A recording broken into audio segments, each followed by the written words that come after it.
Nous allons maintenant parler de la notation exponentielle. Donc, on va rappeler les différentes notations utilisées, donc les différents exposants et leur signification, que ce soit de l'exposant positif, l'exposant 1, l'exposant 0 et l'exposant négatif dans le cadre d'une notation exponentielle. Donc, premièrement, bon, l'exponentiation, c'est l'opération qui consiste à affecter une base d'un exposant pour obtenir une puissance.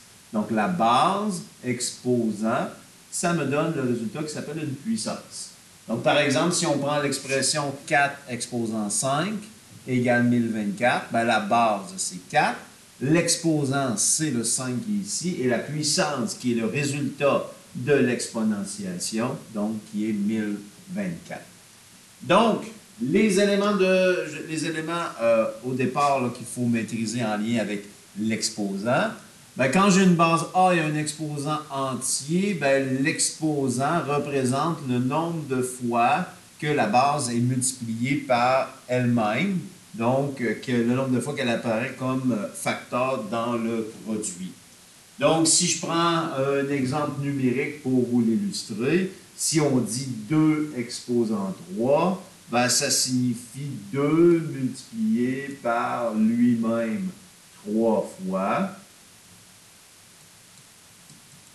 Donc, si on calcule la valeur de cette puissance, 2 fois 2, 4 fois 2, 8, ça me donne 8 comme résultat. De même, ben, si j'ai 2 exposant 2, ça signifie 2 multiplié par lui-même à 2 reprises, donc 2 fois. Donc, ça a une valeur comme puissance de 4. Bon, on peut transposer ça au niveau de l'algèbre. Ben, si on dit x exposant 3, ça signifie x multiplié par lui-même 3 fois. Et dépendant de la valeur numérique de ce x-là, on pourrait calculer la puissance.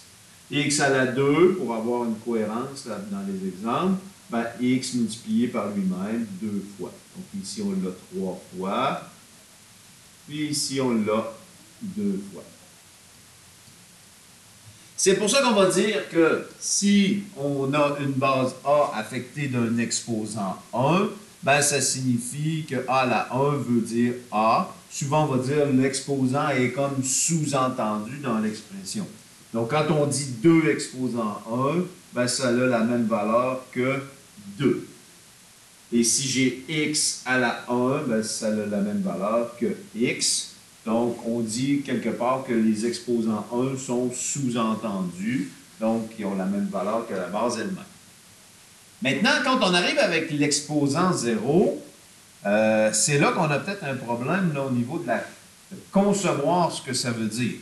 Parce que quand on dit 2 exposant 0, quelle valeur ça va avoir? Ben, c'est là que le questionnement apparaît. Parce que là, on comprend bien 3 fois multiplié par lui-même, 2 fois, 1 fois multiplié par lui-même, mais 0 fois multiplié par lui-même, là, on a un problème au niveau de la définition de l'exposant. C'est pour ça que par cohérence, on peut savoir la valeur, justement, d'une base affectée d'un exposant 0. Qu'est-ce que je veux dire par là, par cohérence? On va regarder ici le cheminement qu'on fait d'un étage à l'autre. Donc ici, qu'est-ce qu'on fait pour passer de 8 à 4? Bon, on se trouve à diviser par 2. Pour passer de 4 à 2, on se trouve à diviser par 2. Donc, c'est pour ça que par cohérence, ici, si je divise par 2, ben, ça va me donner une valeur qui va être 1. Et on peut imaginer donc le même processus pour n'importe quelle base.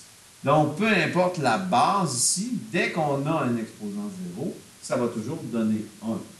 Ben, même chose au niveau de l'algèbre. Peu importe la base exposant 0, ça va toujours donner 1. On peut y aller aussi par cohérence. Donc, ici, entre là et là, je me trouve à diviser par x. Entre là et là, je divise par x. Et si je m'en vais encore ici, entre là et là, je divise par x. Et il faut voir que x sur x, ben, ça va toujours donner 1, parce que peu importe la valeur au numérateur ou au dénominateur, ça va toujours me donner 1. Donc, c'est pour ça qu'on dit que toute base exposant 0 me donne 1. Maintenant, on peut pousser l'expérience un peu plus loin. Qu'advient-il des exposants qui seraient négatifs? Okay? Donc, ici, on nous dit que a à la moins m, c'est l'équivalent de 1 sur a à la m. Le petit jeu d'ascenseur qu'on a fait dans nos problèmes d'algèbre lorsqu'on arrive avec une division et un exposant négatif. Comment on peut l'expliquer? Si je procède de la même façon, donc 2 à la 0, on est allé par cohérence. Si je dis 2 à la moins 1, c'est l'équivalent de quoi?